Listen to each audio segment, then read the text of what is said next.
பாடும் பரிவேல் அணி சேவல் என பாடும் பணியே பணியாய் அருள்வாய். தேடும் கயமா முகனை செருவில் சாடும் தனி யானை சகோதரர். திருச்சிற்றம்பலம். சக்கரவர்த்தி தவராச யோகி எனும் மிக்க திருமூலன் அருள் மேவுநாள் என்னாலும். திருச்சிட்டம். அண்ட சராசரங்களுக்கெல்லாம் அதிபதியாக விளங்கக்கூடிய முருகப்பெருமானுடைய புத்த கருணையினாலே திருமூலர் அருளி செய்த திருமந்திரத்தில உபதேசம் என்கிற பகுதியினை இன்று துவங்கி சிந்திப்பதற்கு திருவருள் கூட்டியிருக்கிறது. சென்ற முறை வேத சிறப்பு ஆகம சிறப்பு என்கிற பகுதிகளை சிந்தித்த நாம் உபதேசம் என்கிற பகுதியில 30 மந்திரங்கள் அந்தாதியாக திருமூலர் அருளி செய்திருக்கிறார். அவைகளை முழுமையாக நாம் கற்பதன் மூலமும் ஓதுவதன் மூலமும் உணர்வதன் மூலமும் திருமந்திரத்தினுடைய மொத்த பகுதி முழுவதையுமே உணர்ந்த நிலைக்கு ஆளாவோம் என்று சென்ற முறை அடியேன் குறிப்பிட்டேன். மூலன் உரை செய்த 3000 தமிழ், மூலன் உரை செய்த 30 உபதேசம் என்று சான்றோர்கள் அவற்றை பகுத்து காட்டியிருக்கிறார்கள் என்றும் சொன்னேன் சென்ற முறை. நூல் எழுதுகிற பொழுது 2 விதமான செய்திகளை நூலிலே சொல்வார்கள். ஒன்று, தாம் கற்றவற்றையும் கேட்டவற்றையும் படித்தவற்றையும் தொகுத்து அதிலே தாம் புரிந்து கொண்ட பகுதிகளை எல்லாம் தருவது என்பது நூலிலே ஒரு பகுதி. இன்னும் சிலர் நூல் எழுதுவார்கள், அதிலே தாம் படித்தது கற்றது கேட்டது அவற்றிலே நாம் அறிந்தது என்கிற பகுதிகளை எல்லாம் தவிர்த்து தமக்கு உண்மையாகவே என்ன அனுபவம் ஏற்பட்டது என்பதை கொண்டு எழுதுவார்கள். எனவே நூல் என்பது தாம் கற்றதையும் படித்ததையும் எழுதுவது ஒரு பகுதி, மற்றொரு பகுதி தாம் அனுபவப்பட்டது. 9 தந்திரங்களாக இந்த திருமந்திரத்தை நமக்கு பெருமான் அருளி செய்திருக்கிறார். இந்த 9 தந்திரங்கள் என்பது நந்தியம்பெருமானிடம் தாம் கேட்ட பாடம் என்பதை தெளிவாக சொல்லுகிறார். அப்படி நந்தியம்பெருமான் உபதேசம் செய்து அல்லது நந்தியம்பெருமான் அறிவுறுத்திய பகுதிகளை எல்லாம் 9 தந்திரங்களாக தந்திருக்கிறார் சுவாமி. அப்ப அவர்கிட்ட என்ன பாடம் கேட்டாரோ அந்த பாடத்தை 9 தந்திரங்களாக நவதந்திரங்களாக 9 ஆகமங்களுடைய செய்திகளையும் அவரிடமிருந்து கேட்டவற்றை எல்லாம் நமக்கு தந்தார். சரி, அப்படி தாம் கேட்டவற்றை எல்லாம் தகுத்து அவற்றையெல்லாம் பகுத்து அவற்றையெல்லாம் தொகுத்து நமக்கு 9 தந்திரங்களாக தந்த இந்த நூல் திருமந்திரம் என்று சொன்னால், நந்தியம்பெருமானிடம் கேட்ட உபதேசம் ஒரு பக்கம் என்றாலும் தாம் சிவனிடம் என்ன அனுபவித்தோம், தமக்கு சிவம் எப்படி அனுபவப்பட்டது, தன்னுடைய அனுபவம் எப்படி என்கிற பகுதியை தந்ததுதான் இந்த 30 உபதேசம். அப்ப தாம் நந்தியம்பெருமானிடம் கேட்ட உபதேசம் 9 தந்திரங்கள், தனக்கு என்ன அனுபவம் ஆச்சு அது இந்த 30 உபதேசம். அப்ப அவருடைய சொந்த அனுபவம் இது. அமெரிக்காவை பற்றி யாராரு என்னென்ன செய்தி சொல்லி இருக்கிறார்கள், வரலாற்றில் அதுக்கு என்ன இடம், அது என்னென்ன வளமுடையது என்கிற செய்திகளை எல்லாம் தொகுத்து தருவது என்பது ஒன்று. தானே அமெரிக்கா போயிட்டப்ப ஏற்பட்ட அனுபவத்தை எழுதுவது பயணம் கட்டுரை, அது இன்னொரு பகுதி. இப்ப தன்னுடைய அனுபவம் எப்படி இருந்தது, அந்த அனுபவத்தை தனக்கு ஏற்பட்ட அனுபவத்தை சொல்லுவதுதான் இந்த 30. எனவே அதனாலதான் இந்த 9 தந்திரங்கள் என்று சொல்லக்கூடிய 9 தந்திரங்கள்ல சொல்லப்பட்டிருக்கிற செய்திகள் முழுவதையுமே இந்த 9 தந்திரங்கள்ல கூறப்பட்டிருக்கக்கூடிய பாடங்கள் அத்தனையுமே ஏன் 30 உபதேசத்துல சிறப்பாக கொள்ளப்படுகிறது என்று சொன்னால், அவைகள் எல்லாம் தாம் கேட்ட உபதேசம் என்றால் இவைகளெல்லாம் தாம் பெற்ற அனுபவம். ஆக தனக்கு என்ன அனுபவம் ஏற்பட்டுச்சு, தனக்கு எப்படி இருந்தது, சிவம் என்னென்ன தரும் என்று சொல்லுவது ஒரு பகுதி, சிவம் எனக்கு என்ன தந்தது தெரியுமா என்று சொல்லுவது மற்றொரு பகுதி. ஏனென்று சொன்னால் அனுபவம் என்று சொல்லக்கூடிய ஒன்றுதான் நமக்கு கைமேல் தரக்கூடிய பலனாக விளக்கமாக அமையும். அந்த அனுபவ விளைவாக இருப்பதுதான் இந்த 30 உபதேசம் என்கிற பகுதி. இன்னொரு சின்ன செய்தி சொல்லணும்னு நான் விரும்புறேன். இப்ப நந்தியம்பெருமான் உபதேசம் பண்ணார் யாருக்கு, நம்ம திருமூல தேவநாயனாருக்கு. என்ன மொழியில பண்ணியிருப்பார் அது நமக்கு ஒரு கேள்வி. இப்ப அவரு சொல்லுகிற பொழுது, திருமந்திரத்துல சொல்லுகிற பொழுது, தமிழால் ஆகமம் செப்பலுற்றேன், இது திருமூலருடைய வாக்கு. ரொம்ப தெளிவா தெரிஞ்சு போச்சு. நான் தமிழினாலே ஆகமங்களை சொல்லுகின்றேன். தமிழினாலே ஆகமங்களை சொல்ல பெறுகிறவருக்கு ஆகமம் எதனால் சொல்ல பெற்றது, இவரு தமிழ்ல சொல்றேன்னு சொல்லிட்டாரு, தெளிவா தெரிஞ்சு போச்சு. அவருக்கு எந்த மொழியிலே சொல்ல பெற்றது, நாம இங்க கொஞ்சம் தெளிவா ஆய்ந்து கொள்ள வேண்டும். நான் சென்ற முறை அதை விளக்கி இருக்கிறேன்னு நினைக்கிறேன். மொழி என்பது வைகரியில வருகிற பொழுதுதான் மொழி பிறக்கிறது. ஆனால் ஒலி எங்க பிறக்கிறதுன்னு சொன்னா அது சூக்குமையிலேயே பிறந்து விடுகிறது. சூக்குமை, பைசந்தி, மத்திமை, வைகரி என்று சொல்ல பெறுகிற பொழுது மொழி என்று சொல்லுவது எங்கே பிறக்கிறது என்று சொன்னால் வைகரியிலே தான் மொழி பிறக்கிறது. அப்படி வைகரிக்கு கீழே அந்த மொழி உருவாவதில்லை, கருத்து உருவாகி இருக்கும்.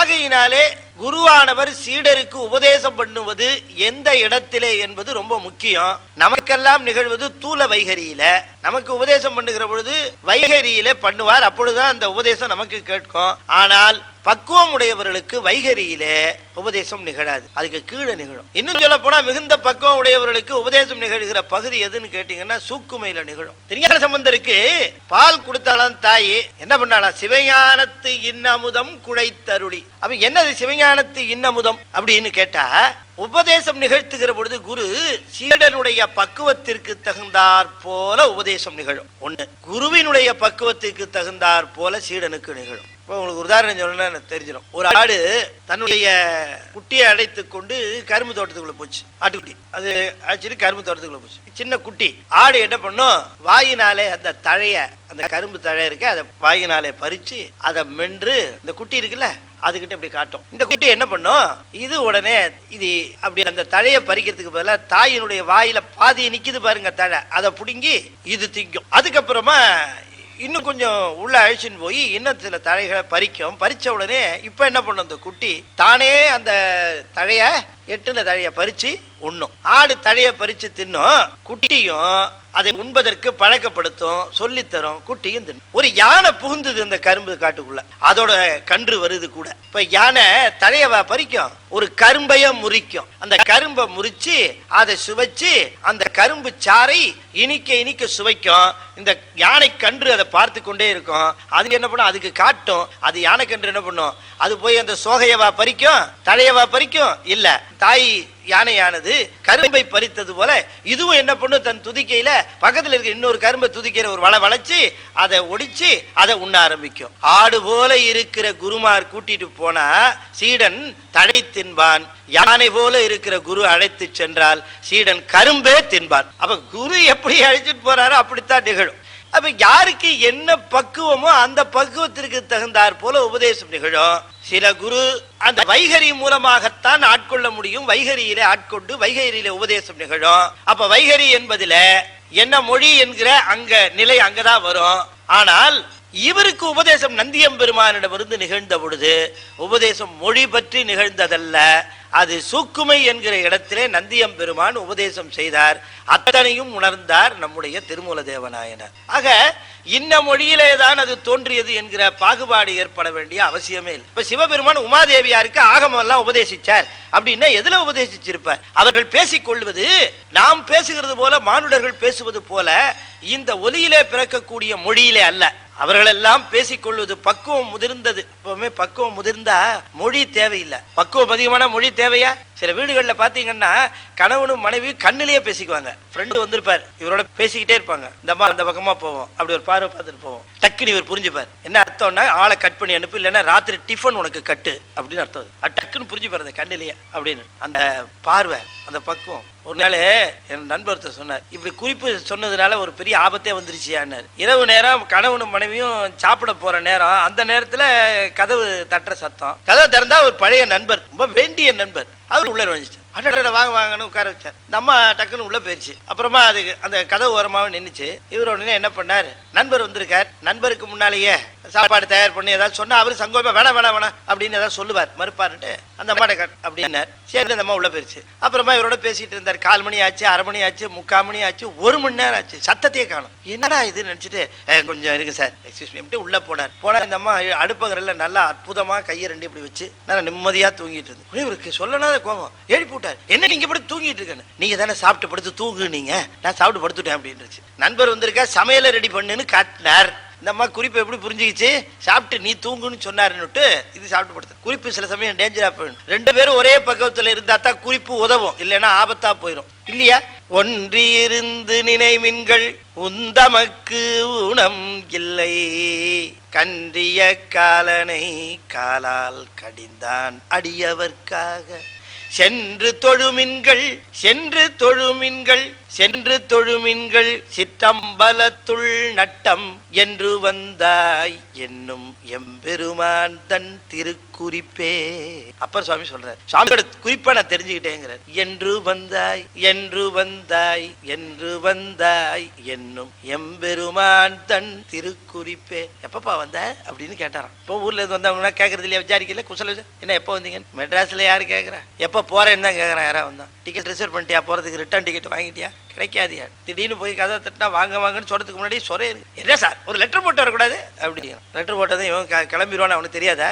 லெட்டர் போடாம வந்தாதான் ஆளை பிடிக்க முடியும். என்று வந்தாய் என்னும் எம்பெருமான் தன் சார் என்று வந்தாய் நான் போறேன் என்ன கேட்கலையா? ஒன்றி இருந்து நினைமின்கள் நமக்கு ஊனமில்லை. திருக்குறிப்பு குறிப்பால் உணர்த்துவது. அப்ப 4 ஜனகாதி முனிவர்கள் அமர்ந்திருக்கிறாங்க. தட்சிணாமூர்த்தி அவர்களுக்கு உபதேசம் பண்றார். எப்படி? எதுக்கு தகராறு? எந்த மொழியில பண்ணாருன்னு எதுக்கு தகராறு? மொழி எங்க அவசியமே இல்லையா? கல்லால் இன்புடை அமர்ந்து நான் மறையாரங்கம் முதல் கற்ற கேள்வி வல்லார்கள் நால்வருக்கும் வாக்கிறந்த பூரணமாய் மறைக்கு அப்பாலாய் எல்லாமாய் அல்லதுமாய் இருந்ததனை இருந்தபடி இருந்து காட்டி சொல்லாமல் சொன்னவரை நினையாமல் நினைந்து பவத்தொட கை வெல்வாம். அப்ப அந்த உபதேசம் அப்படி நிகழ்ந்துதான். அத சுவாமி சொல்லுகிறார். நந்தியம் பெருமானிடம் எனக்கு கேட்ட அதே மாதிரி நமக்கு சொல்ல முடியுமா? அவரு இல்ல.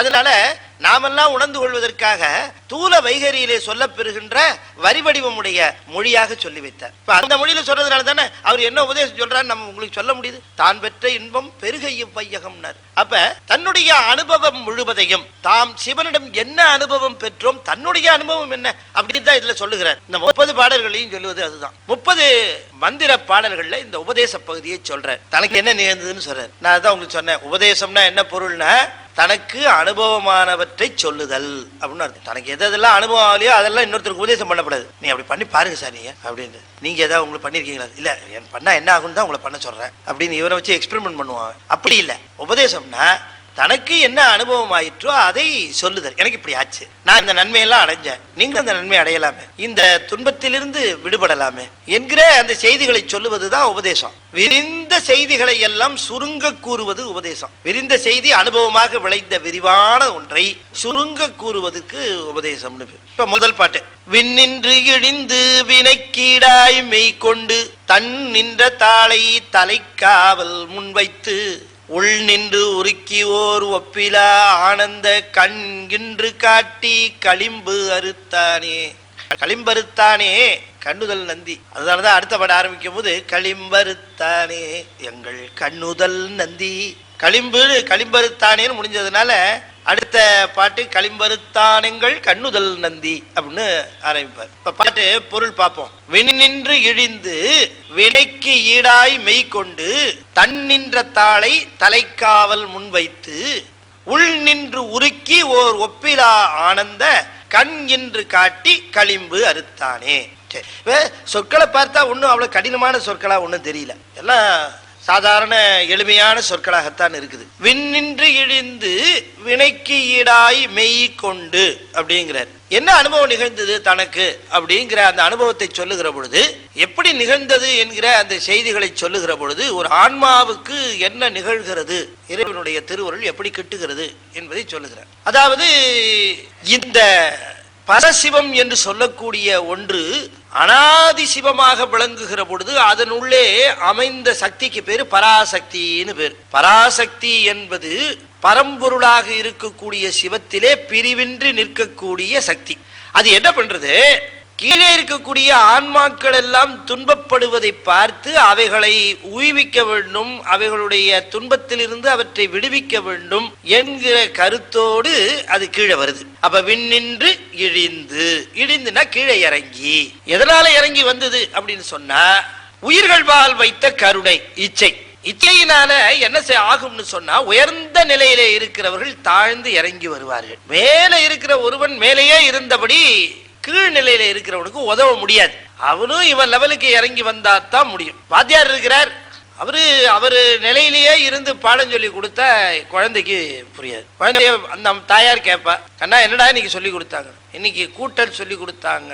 என்னடா கூட்டல் சொல்லி கொடுத்தா? வாத்தியாருக்கே கணக்கு தெரியலமா, கைவிட்டு எண்ணி சேர்த்து பாக்குறார் அப்படிங்கும் குழந்தை. வாத்தியாருக்கே கணக்கு தெரியல, கைவிட்டு எண்ணி 3 3 எவ்வளவுன்னு உடனே 1 2 3 4 5 6 கை விரல் விட்டு எண்ணினார் வாத்தியார் அப்படிங்கும். வாத்தியாருக்காக கணக்கு தெரியல? இல்ல, விரல் விட்டு எண்ணி காட்டுவது வாத்தியாருக்கு கணக்கு நல்லா தெரியும், இருந்தாலும் குழந்தைக்கு தெரியாது. குழந்தைக்கு அறிவுறுத்துவதற்காக குழந்தையினுடைய அறிவு நிலைக்கு கீழே இறங்கி வருகிறார். எப்படி சொன்னா குழந்தைக்கு புரியும், அப்படி சொன்னா தான் குழந்தைக்கு புரியுமே தவிர, என்ன சார் சாமி நீங்களே உள்ள வச்சு பூட்டி கதவெல்லாம் சாத்திக்கிறீங்க சார், என்ன சாமி வந்து கல்லுல இருக்கா சார், படத்துல இருக்கா சார் அப்படின்னு கேட்கறான். இந்த குழந்தை சொல்லுது பாருங்க, விரல் விட்டு என்றாரு வாத்தியாருன்னு, அது எதுவும் ஒண்ணு.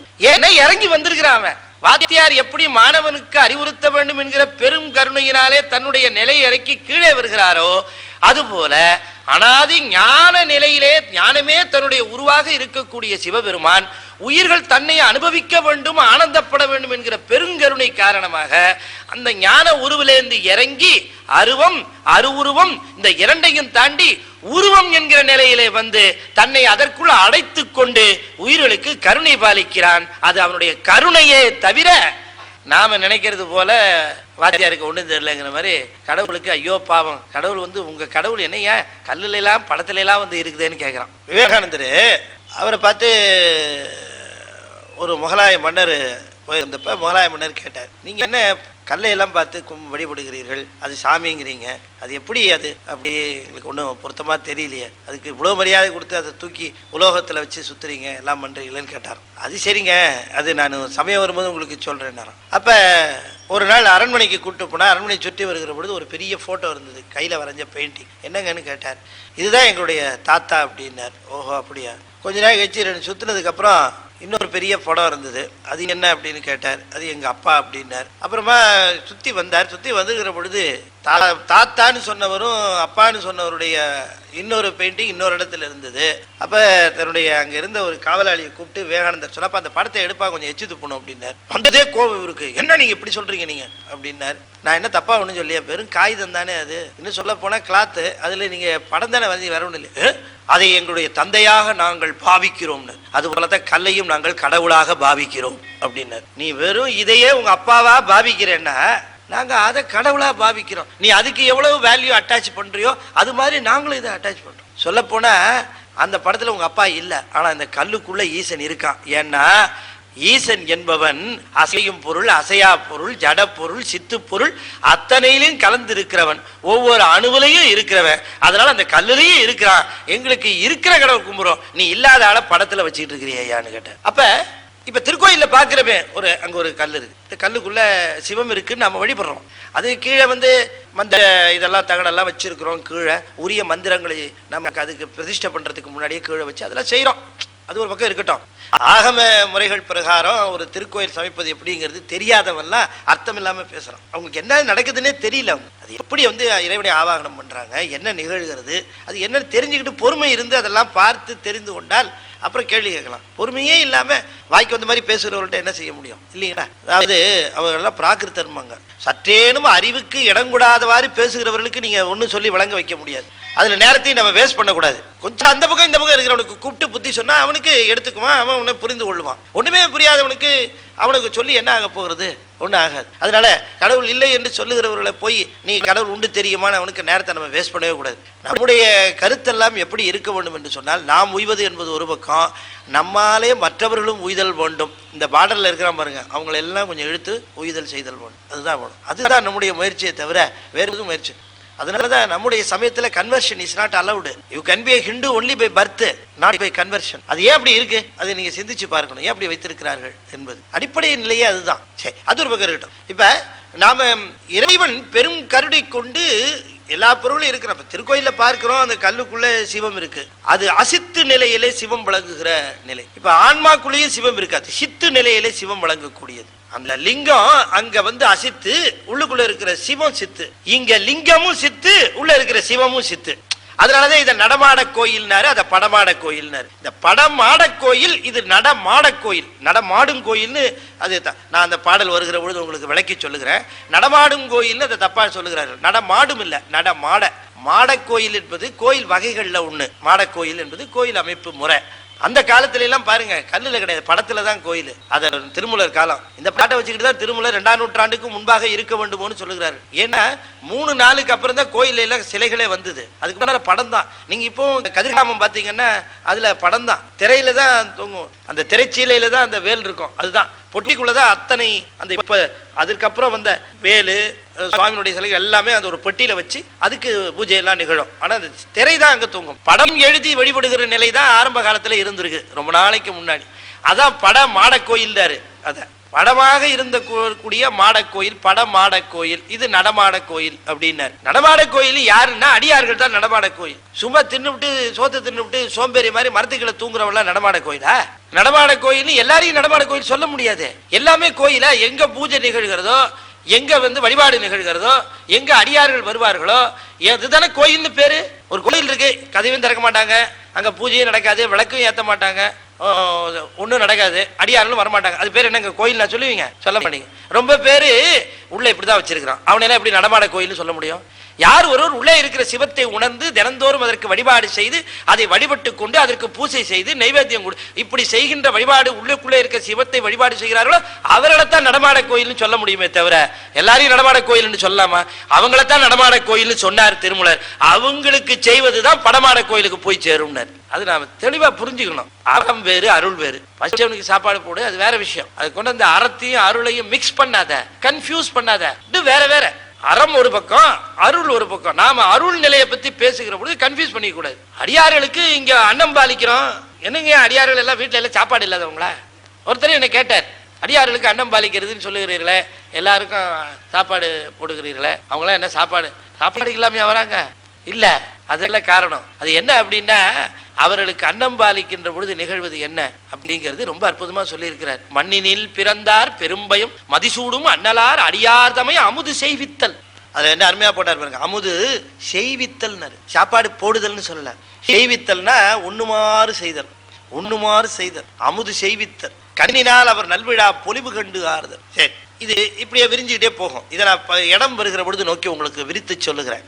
இப்ப இந்த மேல் நிலையில் இருக்கக்கூடிய பெருமானுக்கு வடிவமே கிடையாது. அதுக்கு என்ன வடிவம்னா ஞான ஸ்வரூபம். அதுக்கு வடிவம் என்ன அப்படின்னு கேட்டா ஞானம் தான் வடிவம். ஆனால் ஞானமே வடிவமாக இருந்தால் ஆன்மாக்களால உணர முடியாது, அறிய முடியாது, அனுபவிக்க முடியாது. அப்ப என்ன பண்ணுது அது அப்படின்னு சொன்னா, ஞானமே வடிவமாக இருக்கிறது, கீழே இறங்கி வருகிறது. இப்ப கீழே இறங்கி வருகிற பொழுது இட் அஸ்யூம்ஸ் 3 ஸ்டேட்ஸ்.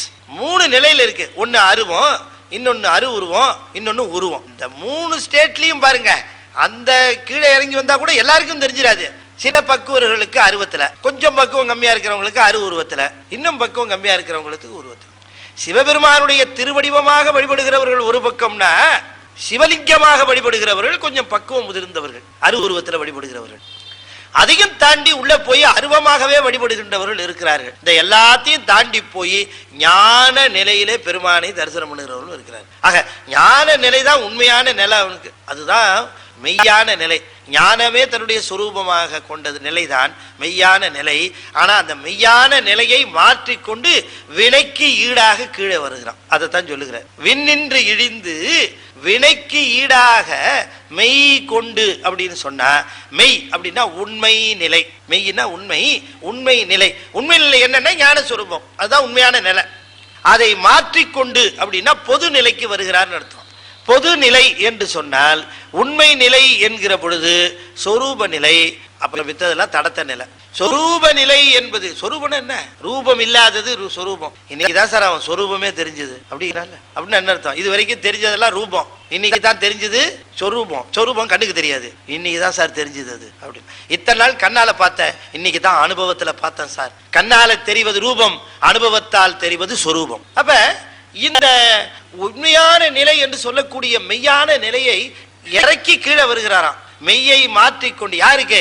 வினைக்கு ஈடாக. நம்முடைய வினையின் வலிமை எவ்வளவு அப்படிங்கறத பொறுத்து. ரொம்ப கான்கிரீட் லெவல்ல இருக்கா, சரி உருவத்துக்கே போயிரு. அவனை மாதிரியே கை காலு அந்த அவயவங்கள்லாம் வச்சு உருவத்தோட இருந்தா கொஞ்சம் கவனமா நம்மளை பார்ப்பான். அதனால அவனை போலவே வடிவம் எடுத்துரும். கொஞ்சம் பரவாயில்ல பக்குவம், சரி அரு உருவமா இருப்போம். கை காலெல்லாம் அவனை மாதிரி வேண்டியது இல்லை. பாகனம், ஆவுடையார், கமலபீடம் இந்த அற்புதமான நிலையில அனுபவிப்பான். அவனுக்கு அந்த மாதிரி இருப்போம். சில பேர் அருவமாகவே அனுபவிக்கக்கூடிய நிலையில் இருப்பார்கள். அருவமும் உருவத்துல ஒன்றுதான். அது ரொம்ப நம்ம தெளிவா புரிந்து கொள்ளணும். அருவம், அரு உருவம், உருவம். காற்று அருவமா இருக்கு, ஆனாலும் உணரப்படுகிறது அல்லவா? ஐம்பொறிகளினாலே உணரப்படுகிற எல்லாமே உருவமுடையன. ஐம்பொறிகளினாலே உணரப்பட முடியாத நிலைதான் ஞான சொரூபம். நீங்க ஐம்பொறிகளினாலே உணரப்பட்டாலே அது ஒண்ணு அருவமா இருக்கும், இல்லாட்டி அரு உருவமா இருக்கும், இல்லாட்டி உருவமா இருக்கும். எல்லாமே உருவம் தான். உருவத்தினுடைய கிளாசிபிகேஷன் தான் அருவம் கூட. ஏன் அப்படின்னா காத்து, அது உதாரணமா நீங்க எடுத்துக்கலாம். கண்ணுக்கு தான் தெரியாதே தவிர வேற புலனுக்கு தெரியும், இந்த மெய்யுக்கு தெரியும். மெய்யுக்கு தெரிஞ்சாலே அது காணப்பட்டதுன்னு அர்த்தம். ஆக விண்ணின்று இழிந்து வினைக்கு ஈடாக மெய் கொண்டு, அது எப்படி சொல்லணும்னு சொன்ன, மெய்யை வினைக்கு ஈடாக மாற்றிக்கொண்டு. மெய் என்று சொன்னால் தன்னுடைய உண்மை நிலையை ஆன்மாக்களினுடைய வினைக்கு ஈடாக மாற்றிக்கொண்டு அந்த உண்மை நிலையிலிருந்து பொது நிலைக்கு வருகிறார். அப்ப சுவாமியினுடைய ரெண்டு நிலை என்னன்னா, ஒன்னு உண்மை நிலை, இன்னொன்னு பொது நிலை. உண்மை நிலையில அவருக்கு தொழில் கிடையாது, பொது நிலையில தான் ஆன்மாக்களுக்கு உதவ வேண்டும் என்று கீழே வருகிறார். அப்ப பொது நிலை என்பதுல இறங்கி வருகின்ற பொழுது தன்னின்ற தாளை தலைக்காவல் முன் வைத்து. தன்னின்ற தாளை அப்படின்னா தன்மை அப்படின்னா தாழ்வாக, கீழே கீழே போய் அப்படின்னு அர்த்தம். அப்ப மெய்யை மாற்றிக்கொண்டு தன்னுடைய மேல் நிலையிலிருந்து கீழ் நிலைக்கு போகிறார். அதுக்கு பேரு ஆதிசக்தி அல்லது திரோதான சக்தின்னு பேர். அப்ப தன்னுடைய பெரிய ஆற்றலாக இருக்கக்கூடிய பராசக்தி என்று சொல்லக்கூடிய தன்னுடைய ஆற்றல 1000ல் ஒரு பகுதி தான் ஆதிசக்தி.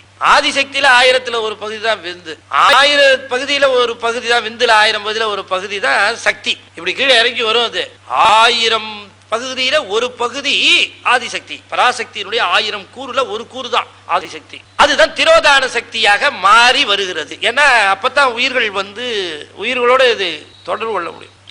தன்னின்ற தாளை, தாள் அப்படின்னா திருவடின்னு அர்த்தம். திருவடி என்பது ஈசனுடைய சக்தியை குறிக்கும். எப்பவுமே ஈஸ்வரனுடைய சக்தியை ஈஸ்வரனுடைய திருவடி என்று சொல்லுவது வழக்கம். தாள் அப்படின்னா திருவடின்னு அர்த்தம். ஈஸ்வரனுடைய திருவடி, ஈஸ்வரனுடைய திருவடியை தலை காவல் முன் வைத்து. முன் அப்படின்னா என்ன அர்த்தம் அப்படின்னு சொன்னா, அதுக்கு நான் பொருள் சொல்றேன், பின்னாடி சொல்றதுக்கு முன்னுங்கிறது ஞாபகம் வச்சுங்க. இப்ப உயிர்கள் எல்லாம் மலம் என்று சொல்லக்கூடிய ஒரு அறியாமையினாலே மயங்கி கொண்டிருக்கிறது, துன்பப்பட்டு கொண்டிருக்கிறது. உடனே என்ன செய்யறார், உதவி செய்யணும்னு வருகிறார். உதவி செய்யணும்னு வந்தா அவைகள் உடனே உதவியை ஏற்றுக்கொள்ளுன்னு சொல்ல முடியாது. ஒன்றும் வேணாம், ஒரு புலிக்குட்டி மேலேருந்து பள்ளத்தில் விழுந்துருச்சு, இறங்கி உதவி பண்ணலான்னு போனா புலி என்ன பண்ணும், கீழே தாக்கும். உதவி பண்ண வந்திருக்கான்னா தெரியும். பேப்பரில் போட்டிருந்தேன், யானையோட கண்ணுக்குட்டி உடம்பு சரியில்லாம அடிபட்டு கீழே கிடந்துருச்சு. அந்த தாய் யானை பக்கத்திலே இருக்கான். அதுக்கு ட்ரீட்மெண்ட் கொடுக்கலாம் அந்த குட்டிக்குன்னா கிட்டக்கே நெருங்க இல்லையா, யாரையும் விரட்டு தான். அதுக்கு தெரியல, உதவி வரவங்களையும் தெரியல, உதவி வராதவங்களையும் தெரியல. நம்மளும் அப்படித்தான், ஐயோ இந்த ஆணைக்கு அறிவே இல்லையே அப்படின்னு நம்ம நினைப்போம். அதே லெவல் தான் நம்மளுங்கிறது நமக்கு தெரியறது இல்லை. இறைவன் எத்தனையோ வரை நமக்கு உதவி செய்வதற்காக வருகிறான், நம்ம உதாசீனம் பண்ணுவோம். அதெல்லாம் வேணாம், இப்ப என்ன ஆகும், எனக்கு ஏதாவது உதவ முடியுமா, இப்ப இன்னும் சமாச்சாரத்துக்கு நீ என்ன செய்வ எனக்கு. இப்ப நம்முடைய இப்ப நாம இறைவன் உயர்ந்தவன் புகழுடையவன் நாம எப்ப நம்மால ஒத்துக்கொள்ள முடியும்னா, என் கஷ்டத்தை அவனால தீர்க்க முடியுமா, என் பிரச்சனையை அவனுக்கு தீர்க்க முடியுமா, அப்ப நான் ஒத்துக்கிறேன் சார். இதானே இடரு களையாரேனும் எமக்கு இறங்காரேனும் படரு நெறி பணியாரேனும் சுடருருவாய் என்பரா கோலத்து எரியாடும் எம்மனார்க்கு. என்னுடைய துன்பத்தை அவர் நீக்காமல் போனாலும் சரி, என் கஷ்டத்தை அவர் நீக்காமல் போனாலும் சரி, இடரு களையாரேனும் எமக்கு இறங்காரேனும். ஒருவேளை எனக்கு இறக்கப்படாமல் போனாலும், நம்ம உதவி செய்யாட்டியும் கூட சில சமயம் இறக்கப்படலாம். ஐயோ பாவம், என்னங்க என்னால உதவ முடியல, உங்க கஷ்டம் தீரணும்னு நான் கடவுள்கிட்ட வேண்டிக்கிறேங்க சொல்லலாமே, இறக்கப்படலாம் இல்லீங்களா. இடரு களையாரேனும் எமக்கு இறங்காரேனும் படரும் நெறி பணியாரேனும். இப்படி போ இப்படி வா அப்படின்னு சொல்லலைன்னா கூட பரவாயில்ல. சிவபெருமான் என்னுடைய துன்பங்களை நீக்காமல் போனாலும் சரி, சிவபெருமான் என்னுடைய துன்பங்களை நீக்காமல் இருந்து எனக்கு இறக்கப்படாமல் இருந்தாலும் சரி, சிவபெருமான் இப்படி போ அப்படி போ என்று என்னை எந்த விதமான ஒரு அறிவுறுத்தலும் இன்றி உதாசீனம் செய்தாலும் சரி, ஆனாலும் அவர் மேல இருக்கிற அன்பு எனக்கு எள்ளளவும் மாறாதுன்னு சொன்னது யாரு, காரைக்கால் அம்மையார். அந்த அம்மா சொல்லுது. இத்தனைக்கும் அந்த அம்மாவுக்கு எது தேவையில்லை. அன்பு அரா என் நெஞ்சு அவர்க்கு, என்னுடைய அன்பு குறையுமான்னு கேட்டாங்க அந்த அம்மா. எப்படி இருக்கு பாருங்க, இது அந்த பக்கம். ஆக இந்த உயிர் இறைவனை புரிந்து கொள்ள வேண்டும் என்று சொன்னால், இறைவன் சொல்றாரு, என்ன கேட்குது அதை கொடுத்துருவோமே. வேண்டுவார் வேண்டுவதே ஈவான் கண்டாய், கொடுக்கிறார், இல்லைன்னு சொல்றதே கிடையாது. உயிர்கள் வேண்டுவதை கொடுக்கிறார், வேண்டுவதை கொடுக்கிறார். அதுல எந்த விதமான சந்தேகத்துக்கு இடமில்லை. கொடுப்பாரா சார், என்னை பொறுத்த வரைக்கும் கொடுக்கவே இல்லையா சார், டிலே பண்ணிக்கிட்டே இருக்காரு சார் அப்படின்னு நீங்க நினைக்கலாம். நிச்சயமா கொடுப்பார். இப்ப இல்லைன்னாலும் வருகின்ற பிறவிகளையாவது கொடுப்பார். இவங்களெல்லாம் ஈடேறுகிற வரைக்கும் பிறவி வந்துகிட்டே இருக்கும். ஆமா, அந்த ஆசை சப்போஸ் முடிஞ்சு போச்சுன்னு சொன்னா கூட அடுத்தது வரும். எந்த விதமான ஆசைகள் நம்முடைய மனதில் இருந்தாலும், நாம் ஆன்மா விரும்பினாலும், அது உடனே மாயையில பதிவு செய்யப்பட்டுரும், உடனே ஏறிடும் கம்ப்யூட்டர்ல. அது ஏறி அங்க ரெஜிஸ்டர் ஆயிடும். அது உடனே சுவாமி அதை அதை நிறைவேற்றி வைக்கிறார். எப்பத்தான் இல்லாட்டி அந்த ஆன்மா அத்தையே பிடிச்சி தொங்கிட்டு இருக்கும். அது மாதிரி அனுபவிச்சுட்டா முடிஞ்சிடும், அதோட சரி. இந்த அனுபவங்கள் நிகழ்வதற்காக, ஆன்மாக்களுக்கு இந்த அனுபவங்கள் நிகழ வேண்டும் என்பதற்காகத்தான் இந்த உடமையெல்லாம் கொடுக்கிறார். ஆகவே ஒன்றை கேட்டு ஒன்றை தருகின்ற பொழுது அவற்றை தருவது எதுன்னு கேட்டா இந்த ஆதிசக்தியாக இருக்கக்கூடிய திரோதான சக்தி அதுதான் தரும். அது என்ன பண்ணும்னா, ஆதிசக்தி சிவத்தை காட்டாது உலகை காட்டும். அது உலகத்தை தான் காட்டும், அதுதான் வேணுங்க, சரி அதையே கொடுக்கும், அப்புறம் அதுலயே விருப்பம் வரும். இப்படியே அது எதை விரும்புகிறதோ அதையே தந்து தந்து தந்து தந்து தந்து அதனுடைய அனுபவத்தை முதிர்கிற வரைக்கும் கொடுத்துக்கிட்டே இருக்கும். சரி, கொடுத்ததினாலே ஏதாவது துன்பங்கள் வருகிற பொழுது, இந்த மாதிரி கொடுத்தியே இவ்வளவு துன்பம் வருகிறது இல்லையா, இதுக்கு ஈசன் கொடுத்தது தானே, ஈசன் கொடுத்தது தான், ஈசன்ட்ட தான் குழந்தை வேணும்னு போய் கேட்கறாங்க. எனக்கு ஒரு குழந்தை இல்லையே, சந்தானம் இல்லையே, சந்தான பாக்கியம் கொடு, எனக்கு ஒரு வாரிசு கொடு அப்படின்னு போய் கேட்கறாங்க. விரதம் இருக்கிறாங்க, சரி வச்சுக்கோ அப்படின்னு ஒன்று கொடுக்குறாரு. சொல்லாத சந்தோஷம். அந்த குழந்தை 2.5 வயசு 3 வயசு கொஞ்சம் பேச்சே வரல. ஐயோ 2.5 வயசு 3 வயசுல பேச்சு வரலையே அப்படின்னுட்டு அப்புறமா கூட்டிட்டு போய் டாக்டர்கிட்ட எல்லாம் காட்டி சுவாமிகிட்ட போய் திரும்ப, என்ன சுவாமி குழந்தை கொடுத்தியே பேச்சு சரியா வரலையே, பேச்சு நிறையா கொடு.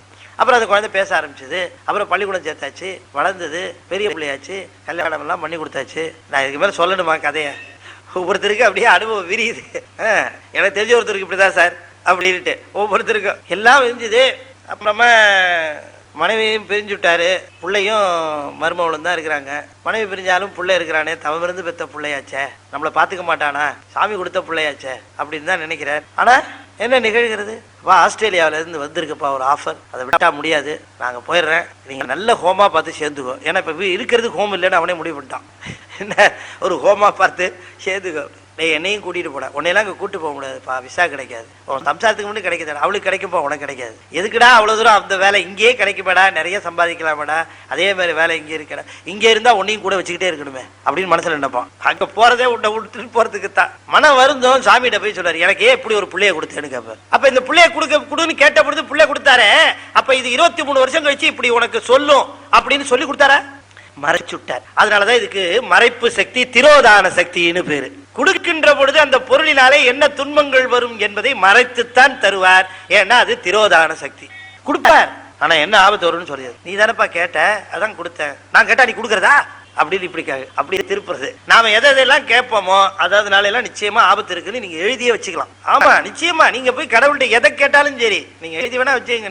நீங்க எதை கடவுள்கிட்ட கேட்டாலும் சரி எக்ஸப்ட் ஒன், நீங்க எழுதி வேணா வச்சுங்க. அன்ரிட்டன் ரூல், கடவுள்கிட்ட போய் நான் அதை கேட்டேன் சார் அப்படின்னு இன்னைக்கு எழுதி வச்சுங்க. இன்னைக்கோ அல்லது நாளைக்கோ அல்லது நாளன்னைக்கோ அதனுடைய மறுபக்கம் உங்களுக்கு தெரியும் ஆபத்து என்னன்னு நிச்சயமா வரும். வேற வழியே கிடையாது. எனக்கு அழகான மனைவி கொடுன்னு கேட்டது உண்டு, கடவுள்கிட்ட போய் நின்று கேட்கறான், நின்றுகிட்டே கேட்கறான். அப்புறம் எத்தனையோ ரிஜெக்ட் பண்றான், இதெல்லாம் அழகு இல்லைன்ட்டு. சாமிகிட்டே போயிட்டு எனக்கு கொடுக்குறான். அப்புறம் அது வந்து சேர்ந்ததுக்கு அப்புறம் அது இவனை நீ அழகு இல்லைன்னு அது தினம் டார்ச்சர் பண்ணும், எனக்கு நீ ஜோடியா அப்படின்னு. அப்ப போய் நின்னுவான், எனக்கு ஏன் இப்படி கொடுத்தேன்னு. நீ தானடா கேட்ட. அன்பர்களே, நான் எதுக்கு சொல்ல வருகிறேன்னு சொன்ன, நாம் இது அனுபவத்துல தெரிந்து கொள்கிறோம். எதை இறைவனிடம் கேட்டு பெற்றாலும் அதனாலே நாம் ஒரு பக்கத்துல துன்பத்தை தான் அடைகிறோம். ஏன்னா அவைகளெல்லாம் தரப்படுவது திரோதான சக்தியினாலே தான். அது இறைவன் இல்லைன்னு சொல்றது இல்லை. அப்ப ஒன்னே கேட்டீங்கன்னா தான் உங்களுக்கு துன்பம் வருவதில்லை. அது என்னன்னு கேட்டா அவனையே கேட்கணும், நீ தான் வேணும் அப்படின்னு கேட்கணும். அது ஒண்ணுனாலதான் உங்களுக்கு துன்பம் வராது. ஆனா அதை நாம கேட்க தயாரா இல்லை.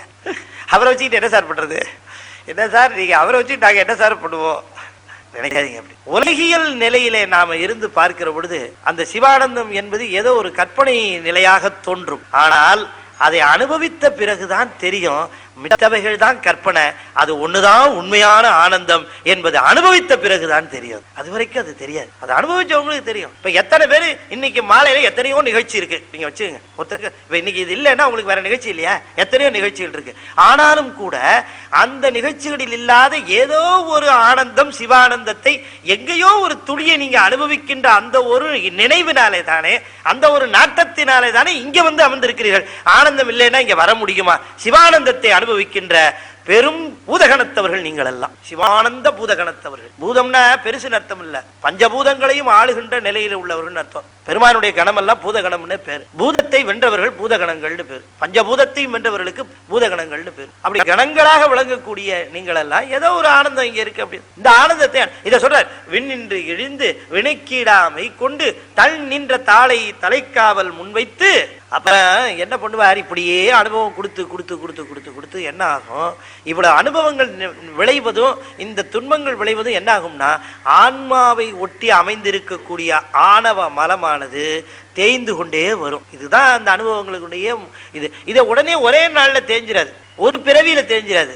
எழுகடல் மணலை அளவிடின் அதிகம் எனதிடர் பிறவி அவதாரம்னு அது பிடிச்சிருந்ததுன்னு வச்சுக்கோங்க. ஆணவமலம் ஆன்மாவை பிடிச்சிருந்துன்னு வச்சுக்கோங்க, ஒரு நொடியில நீக்கிடுவார் சிவபெருமான். ஆணவமலம் ஆன்மாவை பிடிக்கல, பின்ன ஆன்மா ஆணவமலத்தை பிடிச்சிட்டு இருக்கு. அதுதான் காரணம். நாம தான் பிடிச்சி வச்சுட்டு இருக்கிறோம், விட தயாரா இல்லை. எங்க பிடிச்சிருக்கோம்னு வேற கேட்டுக்கிட்டே இருக்கிறோம். நாமே பிடித்துக் கொண்ட இந்த ஆணவமலத்தை நாம விட்டாலே ஒழிய விலகாது. அப்ப நாம விடணும்னா அனுபவத்தினுடைய பிழிவிலையும் நிறைவிலையும் தான் விட முடியும். அந்த அனுபவத்தை தொடர்ந்து கொடுத்துக்கிட்டே இருக்கிறார்.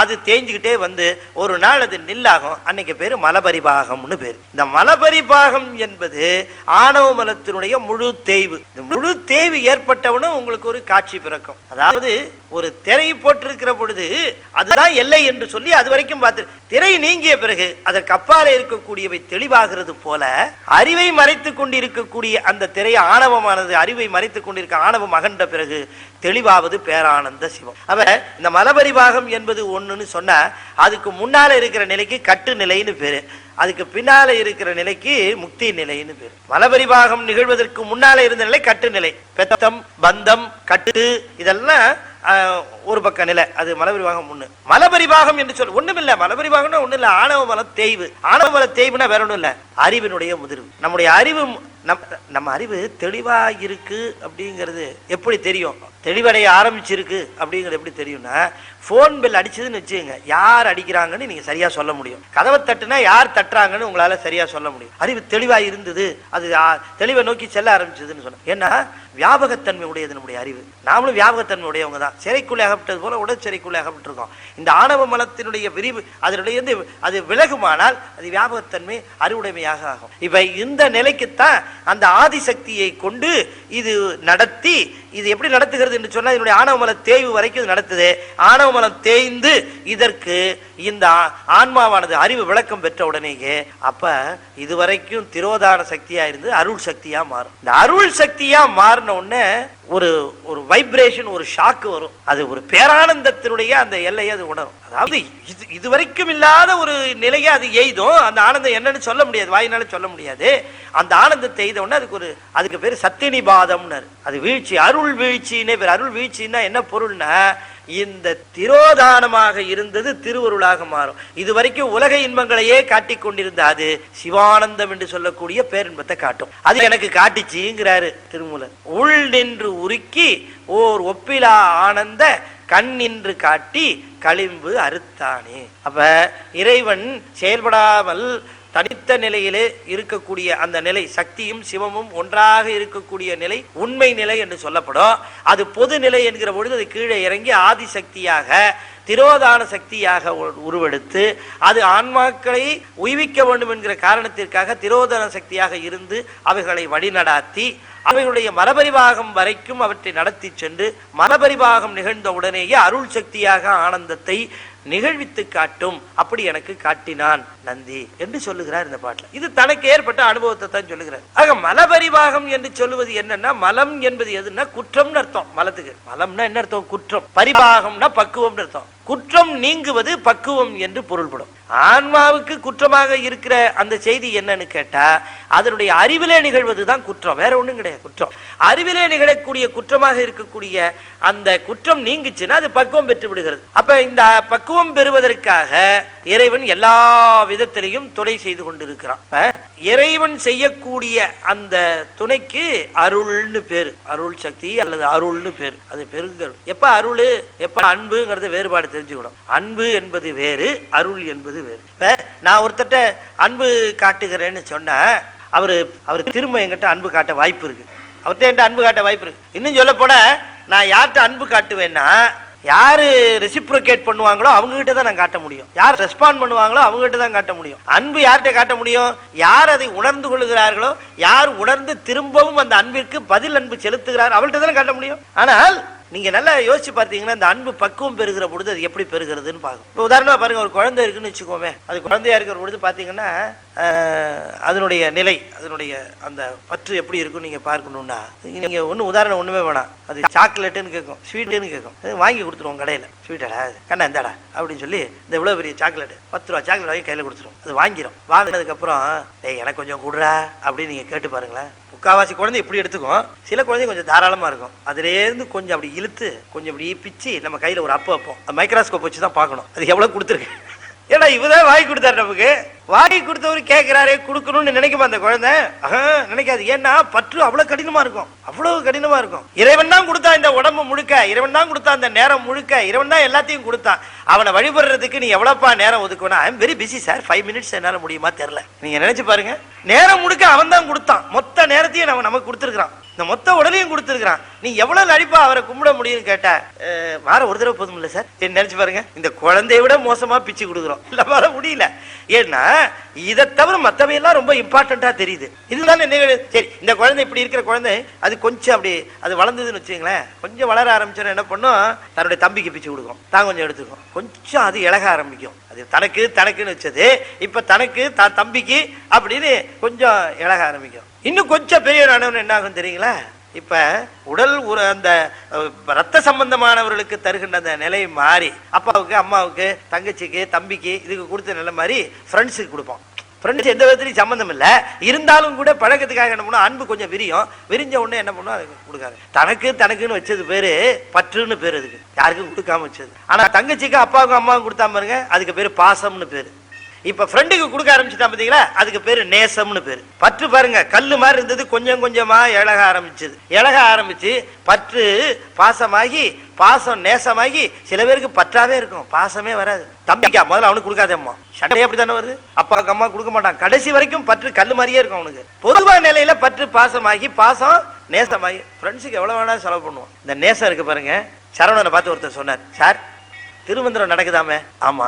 முதல் சனிக்கிழமை 2வது சனிக்கிழமை நடக்குதா? ஆமா. திருமந்திரம் கேட்கறதுக்கு வராங்களாமே? ஆமா. வருங்க, உங்களுக்குலாம் நீங்க என்ன பண்ணுங்க, வெறுங்கையா அனுப்பாதீங்க, நல்ல சக்கரை பொங்கல் நெய்யில, நல்லா இந்த சிதம்பரத்துல போடுவாங்க பாருங்க அத்தஜாம பூஜையில. அதாவது அந்த டிஃபன் பாக்ஸ்ல பாத்தீங்கன்னா அதுல ஒரு பாதி தான் 1/2 தான் பொங்கல், மீதி 1/2 நெய் அப்படி இருக்கும். எடுத்து போட்டா ஒழுகும் நெய். அந்த மாதிரி பொங்கல் போட்டு கொடுங்க சார் எல்லாருக்கும், சக்கரை பொங்கல் அப்படின்னு ஒருத்தர் கொடுக்குறாரு. உன்ன சரவணன், சரிங்க நீங்க சொல்றீங்க ஐயா, சொல்றீங்க நான் கொடுக்குறேன் அப்படின்னு சொல்லி அடுத்த தடவை அடுத்த மாசம் இல்ல சக்கரை பொங்கல் பிரமாதமா போட்டு எல்லாருக்கும் கொடுத்தாரு. அடுத்த நாள் சரவணனை பார்த்தாரு. அவர், என்னங்க ஐயா சக்கரை பொங்கல் கொடுத்தீங்களா? கொடுத்தோம். எல்லாருக்கும் கொடுத்தீங்களா? எல்லாரும் கொடுத்தோம். யாராரு கொடுத்தீங்க கொஞ்சம் லிஸ்ட் கொடுங்க கேட்பாரு அவரு. ஏன் தெரிஞ்சிருந்தா உன்ட்ட வாங்கி இருக்கவே மாட்டேனே யாரானு லிஸ்ட் கேட்பாரு அவரு. தெரியாது. தன்னுடைய பொருள், தான் சம்பாதித்த பணம் யாரோ ஒருவர் உண்கின்றார், அவர் முகம் தெரியாது, அவருடைய விலாசம் தெரியாது, பரவாயில்ல யாரோ ஒருத்தர் சாப்பிட்டோம் அப்படின்னு நினைக்கிறார் பார்த்தீங்களா, அதுக்கு பேரு அன்புன்னு பேரு. பாருங்க, இப்ப பற்று பாசமா இருந்தது, பாசம் நேசமாச்சு, நேசம் எப்படி போயிடுச்சுன்னா அன்பா போயிடுச்சு. யார் உண்கிறார்கள்ங்கிறதே கவலை இல்லை, யாரோ உண்கிறார்கள், யார் ஒருவரோ உண்கிறார்கள், யாரோ ஒருவர் மகிழ்கிறார்கள். அவருடைய மகிழ்வு தன்னுடைய மகிழ்வாக அவருடைய முகமும் தெரியாமல் காட்டப்படுகிறது அல்லவா, அதுக்கு பேரு அன்புன்னு. இதையும் தாண்டிய நிலை ஒண்ணு இருக்கு. அது என்ன அப்படின்னு சொன்னா, இப்ப இந்த பொங்கலை வாங்கி சாப்பிட்டு போறவங்க நிச்சயமா யார் சார் போட்டது இந்த பொங்கல் கொடுத்தது சார் அப்படின்னு அவங்க கேட்பாங்க. உடனே சரவணன் என்னாருன்னு சொல்லுவார். அநேகமா என்கிட்ட லிஸ்ட் கூட எழுதி கொண்டு வந்து கொடுப்பார். சார் இவர் பொங்கல் போட்டாரு, இவருக்கு ஒரு நன்றி ஒண்ணு சொல்லுங்க சார் அப்படின்னு. நான் கூட அவரை சொல்லிடுவேன். அவருக்கு இந்த நன்றி எப்படியாவது திரும்ப போய் சேர்ந்துடும். ஆனால் யார் எவர் என்று கொடுத்தவருக்கும் தெரியாது, வாங்கினவருக்கும் தெரியாது. இப்படி ஒரு நிலை இருக்குமானால், இன்னும் சொல்ல போனா வாங்கினவர் கொடுத்தவரை பத்தியே நினைக்காமல், இன்னொன்னு வாங்கினவரு கொடுத்தவருக்கு ஏதாவது ஒரு முறையில அது பதில் உபகாரம் செய்து விடலாம் என்றால் அதுவும் முடியாத நிலையில, கைமாறு மீண்டும் செய்ய முடியாத நிலையில ஓர் உதவி செய்யப்படுகிறது என்று சொன்னால் அதற்கு பேர் அருள்னு பேரு. இப்ப கடவுள் நமக்கு செஞ்சிட்டு இருக்கிறாரு, யார் செய்கிறானே நமக்கு தெரியல, இவ்வளவு உதவி நிகழ்ந்துட்டு இருக்கு. ஆனா கடவுள் எல்லாரும் பேர் சொல்லுகிறார். எங்கோ ஒரு மாபெரும் சக்தி இருந்து கொண்டு அத்தனை விதமான உதவிகளையும் நமக்கு செய்து கொண்டு இருக்கிறது. ஆனா யார் எவருன்னு அது அவர் எதிர்பார்க்கிறாரா? கடவுளே இல்லைன்னு சொன்னோட, ஏன்டா இப்படி சொல்ற படுபாவி, உனக்கு இந்த சொன்ன நாக்கே நான் தாண்டா கொடுத்தேன், நீ இல்லைன்னு சொல்றிய என்ன அப்படி வெளில சொல்றாரா? இல்ல. இல்லை என்று சொல்லுகிறவர்களுக்கு நான் இருக்கிறேன்னு காட்டுறது இல்ல, இருக்காருன்னு சொன்னதுக்கு ஆமா இவர் சொல்றது சரிதான், அந்த பாருங்க நான் இருக்கேன்னு காட்டுறதும் கிடையாது. ஏன்னா இறைவனுடைய நிலை அருள் நிலைன்னு பேரு. அருள் என்று சொன்னால் மிக மிக உயர்ந்தவர் மிக மிக தாழ்ந்தவருக்கு செய்யக்கூடிய கைமாறு. எந்த காலத்திலும் இந்த தாழ்ந்த நிலையில் இருக்கிற ஒருவர் மிக மிக உயர்ந்த நிலைக்கு ஒருவருக்கு இதை மீண்டும் திருப்பி செலுத்த முடியாமல் இருக்கும், அதுக்கு பேர் தான் அருள்னு பேரு. இப்ப அன்பு நிலையில இப்ப வாங்கி சாப்பிட்டாரு பாருங்க, அவர் என்ன பண்ணலாம், அடுத்த நான் கொடுக்குறேங்க ஏப்ரல் மாசம் என்னது அப்படின்னு சொல்லி அவர் கொடுத்துடலாம். அப்ப பெற்ற அன்பை மீண்டும் செய்வதற்கு இவருக்கு ஒரு வாய்ப்பு இருக்கு. ஆனால் இறைவனிடம் நாம் பெற்ற கைமாறுக்கு மீண்டும் அவனுக்கு கைமாறே செய்ய முடியாது. அதனால அதற்கு அருள்னு பேரு. அது ஒண்ணுதான் அருள். திருஞான சம்பந்தர் இவ்வளவு தூரம் தேவாரத்தை பாடி வச்சுட்டு போனார். மாணிக்க வாசகர் தன்னுடைய அனுபவங்களை முழுவதையும் பொழிந்து தண்டிட்டு போயிருக்கு. என்ன செய்ய முடியும் நமக்கு அவங்க ரெண்டு பேருக்கும்? இந்த அருளாளர்களுக்கு நம்ம என்ன செய்ய முடியும்? சிவானந்தத்தை தூக்க வேணும்னா திருவாசகத்தை கண்ணீர் பெருக்க ஓதுனாலே போதும். சிவானந்தம் என்னன்னு நமக்கு தெரிஞ்சு போகும். அந்த ஆனந்தம் என்னங்கிறது நமக்கு அந்த உள்ளம் உருகுகிற விதத்திலே தெரியும். அது சொல்றார், உள்ளம் உருகுனாத்தான் சிவத்தை உணர முடியும். உள் நின்று உருக்கி உருகிறேன்னா எப்பவுமே ரொம்ப அற்புதமா அடுத்த பாட்டில் சொல்லுவார், உருகுனா தங்கம் உருகுனாதான் அதுல கல்ல பதிக்க முடியும். அப்படி ஆன்மா உருகுனாதான் அதுல சிவம் பதியும். அதில் பளிங்கில் பவளம் பதித்தான் பதியன்னாரு. அடுத்தது உருகாம கிடைக்கவே கிடைக்காது. உருகணும், உள்ளம் உருகணும். உள்ளம் உருகுகிற பொழுதுதான் இறைவனுடைய பேரானந்தத்தை அனுபவிக்கும். அத காதலாகி கசிந்து கண்ணீர் மல்கி. இந்த கண்ணீர் மல்குது அப்படின்னு சொன்னா உள்ள கசிய ஆரம்பிச்சிருக்குன்னு அர்த்தம். உள்ள கசிந்தாதான் வெளியே மல்கும், பெருகும். உள்ளம் கசிய ஆரம்பிச்சதுன்னு வச்சுங்க, வெளியே பெருகும். இதைதான் வச்சு அடையாளமா வச்சு கண்டுபிடிக்கலாம். கண்ணீர் மல்குச்சு, காரணம் என்ன? உள்ள உருகி இருக்கு. ஒண்ணு உருகினாத்தான் வெளியில ஒண்ணு வரும். ஆக இங்க கண்ணீரா வருவது உள்ள ஒண்ணு உருகி இருக்குன்னு அர்த்தம். உள்ளம் உருகினால்தான் கண்களில் கண்ணீர் வரும். காதலாகி கசிந்து கண்ணீர் மல்கி ஓதுவார்தமை நன்னெறிக்கு உய்ப்பது. அதை சொல்லுகிறார். உள் நின்று உருக்கி ஓர் ஒப்பிலா ஆனந்த கண்கள் கண் இன்று காட்டி. அப்ப இன்றுனா முக்தி நிலை. அப்ப முன்னுன்னு முன்னால போட்டாரு, அது பெத்த நிலை. இந்த முன்னுனா என்னன்னு சொல்றேன்னு சொன்னேன், அதுதான் கட்டு நிலை. கட்டு நிலையிலே ஆதிசக்தியாக இருந்தது இன்று என்ன ஆச்சு தெரியுங்களா? அருள் சக்தியாக மாறி எனக்கு சிவானந்தத்தை விளைவித்து என்னுடைய களிம்பாக இருக்கக்கூடிய மலத்தை நீக்கிற்று. களிம்பு என்பது செம்பிலே களிம்பு எப்படியோ அப்படி ஆன்மாவுக்கு ஆணவம். களிம்பு நீங்கினால் செம்பு தங்கமாவது போல ஆன்மா ஆணவம் நீங்கினால் சிவமாகும். அதை நான் பெற்றேன் என்று இந்த பாட்டுல சொல்கிறார். கண்ணின்று காட்டி களிம்பருத்தானே ஆனந்த கண் இன்று காட்டி. ஆனந்த கண்ணை காட்டுனான்னா என்ன பொருள்னா, இருக்கிற அந்த உள்ளே இருக்கக்கூடிய ஆனந்த கண் என்பதை கொண்டு தான் ஆனந்தத்தை அனுபவிக்க முடியும். கண் என்று சொன்னால் அந்த அந்த நுழைவு ஆனந்த கண்ணு என்று சொன்னால் உள்ளே எதனால் அனுபவிக்க வேண்டுமோ அந்த கண்ணு. அடைப்பு கண் அடைச்சிருந்துச்சுங்க, ஊத்து கண்ணு இப்பதான் திறந்தது, அதுல இருந்து தண்ணி வந்ததுன்னு சொல்றாங்க இல்லையா? அது போல அந்த முகம் புறக்கண்ணால உலகம் பார்க்கிறோம். உள்ளே ஒரு அருள் கண்ணு இருக்குது, அது நமக்கு ஆன்மாவுக்கு இருக்கு. ஆன்மாவுக்கு இந்த கண்ணு திறந்து இருக்கிற பொழுது அந்த கண்ணு திறக்க வாய்ப்பு இல்லை. இந்த கண்ணு உரப்பொருள்கள்ல இருக்கக்கூடிய இந்த கண்ணு சற்று மூடுமானால் அகக்கண் திறக்கும். அதுதான் ஆனந்த கண்ணு.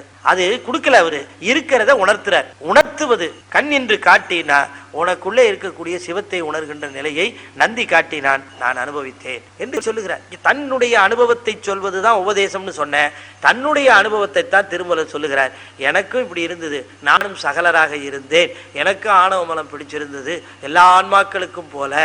அப்பொழுது மேலிருந்து கீழே வருகின்ற நிலையாக ஆதிசக்தியாக வந்து அந்த ஆதிசக்தியே என்னை நடாத்தி உலக அனுபவங்களை எல்லாம் தந்து இந்த உலக அனுபவங்களை பெற்றதன் காரணமாக என்னுடைய ஆணவ மலம் தேய்ந்து மலம் தேய்ந்த நிலையிலே மலபரிபாகம் நான் பெற்ற உடனேயே இதுவரை என்னுடைய திரோதான சக்தியாலே செலுத்தியவர் அந்த திரோதான சக்தியே அருள் சக்தியாக மாறி சிவத்தை காட்டி, திரோதானமாக இருக்கிற பொழுது உலகத்தை காட்டியது அருள் சக்தியாகிற பொழுது சிவத்தை காட்டி, சிவம் என்கிற பேரானந்தத்தை வெளியே எங்கும் காட்டல, உள்ளேயேதான் இருக்கு. அந்த பேரானந்தத்தை அனுபவிக்குமாறு செய்தது.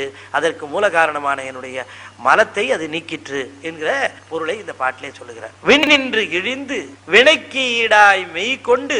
மெய்யின என்னன்னு சொன்ன உண்மை நிலை. உண்மை நிலையில அவரு எந்த தொழிலும் கிடையாது சிவபெருமானுக்கு. அந்த உண்மை நிலையிலிருந்து பொது நிலைக்கு வருகிறார். அதனாலதான் சொன்னார், விண்ணின்று இழிந்து வினைக்கு ஈடாக மெய் கொண்டு, மெய்யை மாற்றிக்கொண்டு உண்மை நிலையை மாற்றிக்கொண்டு என்னுடைய வினைக்கு ஈடாக தன்னின்ற தாளை திரோதான சக்தியை காவல் வைத்து, அப்படின்னா அதை வைத்து என்னை நடாத்தி முன் வைத்துனார். அதாவது நான் கட்டு நிலையிலே இருக்கிற பொழுது, முன் என்று சொன்னால் மலபரிபாகம் வருவதற்கு இருந்த முந்தைய நிலை, அதாவது கட்டு நிலையிலே வைத்து நடத்தி மலபரிபாகம் ஆன பிறகு மலம் தேய்ந்த பிறகு உள் நின்று உருக்கி ஓர் ஒப்பிலா ஆனந்த கண் நின்று காட்டி களிம்பு அறுத்தானே என்று இப்படித்தான் எல்லா உயிர்களுக்கும் அவன் செய்கின்றான். உங்களுக்கும் இப்படித்தான் அவன் செய்வான். எனக்கு செஞ்சிருக்கிறான், நிச்சயமா உங்களுக்கும் செய்வான். உள்ளம் உருகுகிற பொழுது சிவத்தை உணர்ந்து பேரானந்தத்தை அனுபவிக்கலாம் என்கிற செய்தி செய்தியை முதல் உபதேச பாடலில் சொல்லுகிறார் என்று சொல்லி இந்த அளவிலே இன்றைய தினம் இந்த உபதேச பகுதியிலே முதல் பாடலை நிறைவு செய்து இந்த ஞான வேள்வியை இங்கே ஏற்பாடு செய்த இந்த கமல விநாயகர் சத் சங்கத்திற்கும் புரசை திருநெறி கழகத்திற்கும் குறிப்பாக எங்க மணிவாசன் ஐயா அவர்களுக்கும் சரவணன் ஐயா அவர்களுக்கும் கூடியிருக்கக்கூடிய அத்தனை பெருமக்களுக்கும் என்னுடைய செனி சேர்த்த வணக்கங்களை தெரிவித்துக் கொண்டு திருமந்திரம் நம்முடைய செம்மைப்படுத்தும் நம்முடைய அறிவை, நம்முடைய ஞானத்தை, நாம இறைவன் சிவத்தின் மேல் கொண்டிருக்கக்கூடிய அன்பை அதை கொஞ்சம் கொஞ்சமா செம்மைப்படுத்துவதோடு மட்டுமல்ல, நமக்கு எந்த விதமான உலக துன்பங்களும் நிகழாதபடி தடுக்கும். அதுக்கு அந்த வல்லமை உண்டு திருமந்திரம் ஓதுகிறவர்களை யாரும் வெறுட்ட முடியாது, மறுட்ட முடியாது, மயக்க முடியாது, எதுவுமே செய்ய முடியாது. ஏன்னா திருமந்திரத்துக்கு அந்த மந்திர சக்தி உண்டு. மந்திரம் ஓதுகிறது நிறைய, அதனால மந்திரம்னே பேர் வச்சார். அதனால காலை எழுந்து ஓதுவார் என்று சொன்னார் இல்லைங்களா? அதுபோல இந்த மந்திரங்களை பயிலுகின்றவர்களுக்கு மகிழ்ச்சி, வெறுச்சி, பயம் என்பதே இருக்காது. வாழ்க்கையில துன்பம் கிட்டக்கே வராது, எல்லாம் இன்பம் தான். நீங்கள் அத்தனை இன்பத்தையும் அனுபவிக்க வேண்டும் என்று சொல்லி இந்த அளவிலே நிறைவு செய்து மீண்டும் சந்திப்போம் என்று கூறி விடைபெறுகிறேன். நன்றி, வணக்கம், திருச்சிற்றம்பலம்.